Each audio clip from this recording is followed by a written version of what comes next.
I believed his passion knew no bounds, but it was all because of that accursed potion," wept Arina Veretskaya, a grief-stricken widow whose tears shattered against the cold onyx of Rakitnensky Palace. She was so stunned by the true cause of her husband's death that she could not even bring herself to attend the funeral, to see him off on his final journey. Prince Vladimir Repninsky, the great Supreme Chancellor, whose fame thundered from Vilno to Smolensk, died on May the 11th, 1788, at his luxurious estate in Staroselsk, just 2 months after their wedding. The cause was a fatal dose of a draught he had been taking to revive his fading strength, and to impress his young wife, Irina, whose beauty was the legend of the entire Grand Duchy of Polesy. This tragedy, saturated with rumors and condemnation, spread through salons and cities, becoming an indelible stain on her name and a shadow cast upon her destiny. Darkness enveloped the walls of the palace in Staroselsk, like a black shroud hiding the secrets of the soul. In the bedchamber, where candles cast flickering shadows upon silk wallpaper, Irina Veretskaya stood by a tall window, gazing into the night. Her fingers nervously gripped the edge of the heavy curtain, and her heart fluttered like a caged dove. "Why am I here? Why did I consent?" she whispered, her voice drowning in the chilling air of the May night. Behind the door waited Prince Vladimir Repninsky, her husband, whose glory roared from Vilno to Smolensk, but whose presence filled her not with warmth, but with an animal fear. He was twice her age, his face etched by time and military campaigns, but in his eyes burned a feverish, unnatural fire, as if fueled not by love, but by something else entirely. Irina knew this was not passion, but a challenge he hurled at her youth, her astonishing beauty, and her unbending pride. The marriage, concluded in March 1788, was not her choice. Her brother, Count Andrei Veretsky, the Vilno governor, looked at her with a tired and irritated expression. "You have rejected everyone for too long, Irina," he said, adjusting the gold tassel on his uniform. "Your arrogance has frightened away all worthy suitors. Repninsky is your last chance." Irina remained silent, but her eyes, dark as the southern sea, cried out soundlessly, "I do not wish to be a trophy." She had refused unwelcome suitors, wealthy princes, even General Stepovoy himself, because her blood, the blood of the Veretskys, did not require foreign, however loud, titles. But Andrei was adamant. "He is fantastically wealthy, like a king, and powerful as a lion," he asserted. "His domains stretch from the east to the west of the Duchy of Polesy. You will be a queen, only without a crown." Irina tightened her lips, but a true storm raged in her soul. She did not desire power. She dreamed of freedom. Prince Vladimir Repninsky was a living legend. Born in 1740 in Rinsk, he became a national hero of the duchy, his name echoing through bloody battles. His victories over King Frederick's army near Luchina and the Dnieper, and the capture of fortresses in 1769, forced even the king himself to bow his head in respect. In 1762, after a crushing defeat in the Tsaritsyn battle, he was captured by Eastern sultans. But even in the sultan's castle of Islambol, he was held with honors inaccessible to ordinary prisoners. He was allowed to walk in the garden, read rare books, and write personal letters. His fortune was truly incalculable. In the Duchy of Polesy, people whispered, "Repninsky can travel from the south to the north, staying only at his own estates." He owned 170 towns and 740 villages. Tens of thousands of serfs labored on his lands, bringing in an income of 500,000 gold pieces per year. He built castles in Staroselsk, Slavyansk, and Vilno. His palace in the capital, now the presidential residence, was an architectural marvel, with marble columns and gardens where roses bloomed, even late in November. Vladimir held the titles of First Senator, Prince of Starograd, Count of the Holy Empire, bestowed by the Emperor himself. In 1760, at 20 years old, he received the marshal's baton from Stanislav Zawischski, his father-in-law, and in 1774, after suppressing the Great Rebellion, the Prince Regent presented him with the scepter of the Supreme Chancellor. "Your power is second only to mine," said the Prince Regent, and these words echoed through all the courts of Europe. But glory could not warm his heart. His first marriage, to Maria Zamoyska, ended in tragedy. She died in childbirth in 1764, leaving him alone. His second marriage, to Sofia Obolenskaya, lasted a quarter century, giving him a son, Pyotr. But in 1787, Sofia passed into eternity, and Vladimir was left alone. His soul, tempered by battle, yearned for one last warmth. He saw Irina Veretskaya at a ball in Vilno. Her midnight black hair shone in the light of hundreds of candles. Her gaze was ablaze with defiance. Irina was the daughter of the Vilno governor, born around 1768. The exact date of her birth was known to no one. Irina desperately did not want this marriage. Her beauty was legendary, but her pride had become a true curse. "I will not marry that old man," she snapped at her brother when he announced the proposal. "He is old enough to be my father, or even my grandfather." Andrei frowned, his face darkening. "You are no longer a naive girl, Irina. Your beauty will fade with time, and your terrible temper will scare everyone away. Repninsky is your path to unthinkable greatness."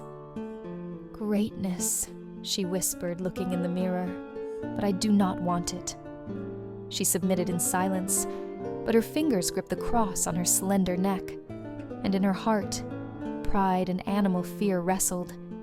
She understood. To refuse Chancellor Repninsky meant becoming an outcast forever. Her family, tired of her obstinacy, left her no choice.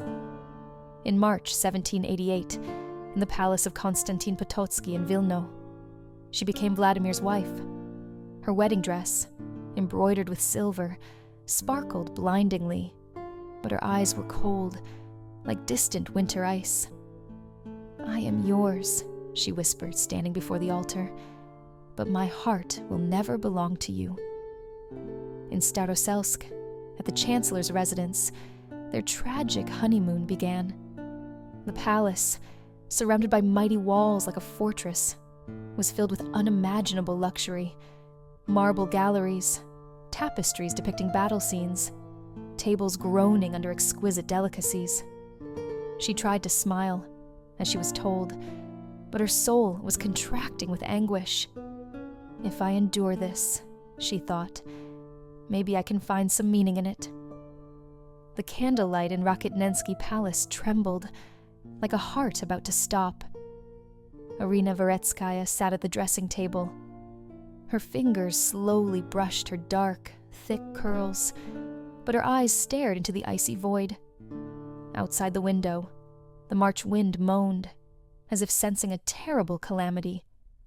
Vladimir, at 48, was mighty as an old oak, but his eyes burned with an unnatural, wild fire. He looked at Irina as a precious prize, cornered in the last battle of his life. Irina entered his life like a bright, sudden ray of light in a dark, empty hall. Her beauty, which was whispered about from Vilno to Smolensk, was her only strength. At 20 years old, she had rejected so many suitors, deeming them all unworthy. And now, this hated old man. "You are my queen," he said, kissing her cold hand. But Irina felt his gaze upon her, full of unhealthy desire and lust. His passion was not love, but true obsession. He sought in her the youth he had lost without a trace, the strength that was fading, as if he wanted to prove to the whole world that he was still powerful. Every night he came to her, fueled by a strange, hot fire. His hands were commanding and demanding, and his breath was heavy. "You are mine," he whispered, but Irina clenched her teeth, repeating to herself, "I am not yours. Never." She began to notice him taking a dark draught before sleep. His eyes grew brighter, but his face became frighteningly pale. "What is that?" she asked one day, pointing to a small green vial. "Medicine for old age," he smirked wryly, but a shadow of fear slipped into his smile. Irina looked away, and her heart tightened again with foreboding. This is not love, she thought. It is his war against himself. By early May 1788, Vladimir began to weaken rapidly. His face, once stern as stone, became waxy, almost transparent. He coughed. His hands trembled incessantly, yet he still craved her presence. Irina felt guilt mixed with sticky fear. "I don't want him to die," she told her reflection, "but I cannot love him." The court whispered. The doctors shrugged. Some spoke of an evil curse, others of rapid consumption. But Irina knew the real truth that no one dared to speak aloud. The draught he drank to impress her with his vigor was burning him alive from the inside. She saw him hiding the vial, saw his gaze becoming increasingly frantic and feverish. "Stop!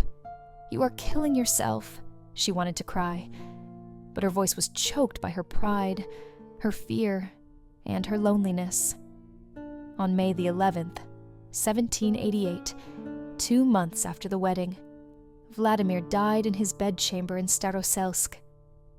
She stood in the doorway of the bedroom where his body lay, still warm, on the silk sheets, but could not cross the threshold. Her hands gripped the cross hanging on her slender neck, and her heart was torn between inevitable grief and unbearable shame. "It is I," she repeated. "My beauty killed him." The physician, an old Greek with trembling hands, quickly averted his eyes. "He took too much, Pani," he muttered. "The draught, it proved fatally strong." Irina closed her eyes, as if in great pain. Her husband, the great chancellor, died trying to prove he was still young. Her heart was split between sorrow and a feeling of incredible relief. But she could not cry.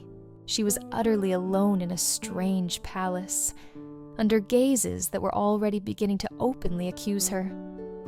Her soul cried out desperately, but her lips stubbornly remained silent. She did not go to the funeral.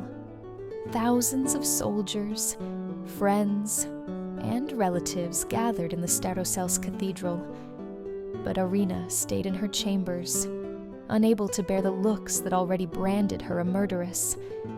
The Duchy of Polisi buzzed with rumors. "She is a harpy," they whispered in the Vilno salons. Semyon Likov's chronicle recorded in his diary. Some say poison, others blame Irina. An old man should not take such a young wife, but her beauty, alas, ruined him. Irina felt these words pierce her like sharp daggers. She had not wanted this marriage, nor his morbid passion, but now her name was synonymous with sudden death. "I am not guilty," she whispered to the mirror, but the reflection looked back at her with silent reproach. "I just wanted to be free." In June 1788, unable to bear the universal condemnation, she left Staroselsk and sought refuge in the Sviatopokrovsky Monastery in Kremenets, where the walls, scented with frankincense, promised her long-awaited silence. Perhaps here I will finally find peace, she thought, kneeling before the altar. But even within the monastery walls, rumors reached her, like shadows from the past. After Vladimir's death, she was left with nothing. He had bequeathed everything to his son Pyotr, leaving Irina penniless, but Pyotr, a young and noble man, allocated a generous allowance to her, making her once again the wealthiest widow in the duchy. "You should not suffer," he said, handing her a charter for the lands. His kindness was the only light in her darkness, but it could not drown out the ominous whispers. In Kremenets, amidst prayers and strict fasts, Irina seriously contemplated life as a recluse. Perhaps I will become a nun, she thought, looking at the icon of the Mother of God. Here there is no condemnation, no marriages, no more pain. But her heart, still alive, yearned not for peace, but for true love. In 1792, Prince Pavel Olshansky, the Levensky widower, entered her life, equal to her in age and status. He was completely unlike Vladimir. His eyes were gentle, and his words were utterly sincere. "I don't need your lands, Irina," he said, standing with her in the garden of the Vilno Palace. "I only want your heart." His voice was like a warm, tender breeze, but Irina drew back, frightened. "Do you not know what they say about me?" she replied. Her voice trembled with tears. "I am the Black Widow, carrying death." Pavel smiled gently. "I am utterly unafraid of rumors. I only see you, Irina." His words melted the ice in her tormented soul, but the fear still remained. She remembered Staroselsk. She remembered the terrible accusations. She remembered how her beauty had become her fault. For 4 years, Pavel sought her hand. He wrote her passionate letters, sent the rarest flowers, and waited for her in Vilno, where her brother Andrei was once again trying to arrange her destiny. "Sister, he is truly a worthy man," Andrei said. His voice was softer than before. "He is not Vladimir. Give him at least one chance." "But what if I bring inevitable death again?" she whispered at night, looking at the bright stars. But in 1793, weary of suffocating loneliness, she finally consented. On December the 6th, 1793, in the Vilno Cathedral, she became Pavel's wife.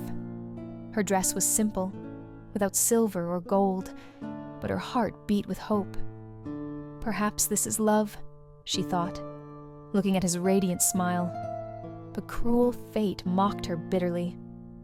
6 days later, on December the 12th, 1793, Pavel died. His fragile health, which he had so carefully concealed, failed him. He passed away in her tender embrace, whispering, "Forgive me, Irina. I wanted to give you so much more."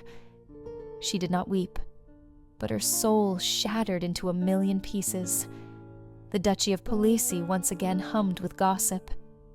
"She is a witch," they whispered in the salons. "Her kiss brings only death." Irina returned to Kremenets, to the monastery, where the walls became her only shield. "I am a curse," she repeated, standing before the old altar. Her beauty, her pride, her love, everything had turned against her. In 1799, at the age of about 31, Irina died, lonely, but not broken. Her name became a grim legend, but not the one she had once dreamed of. In Polisi and southern songs, she was transformed into a sorceress, whose kiss takes life itself. But in her heart, until her very last breath, lived a tiny hope for the love she could never find. "I just wanted to be free," she said, gazing into eternity. But apparently, freedom was not for me.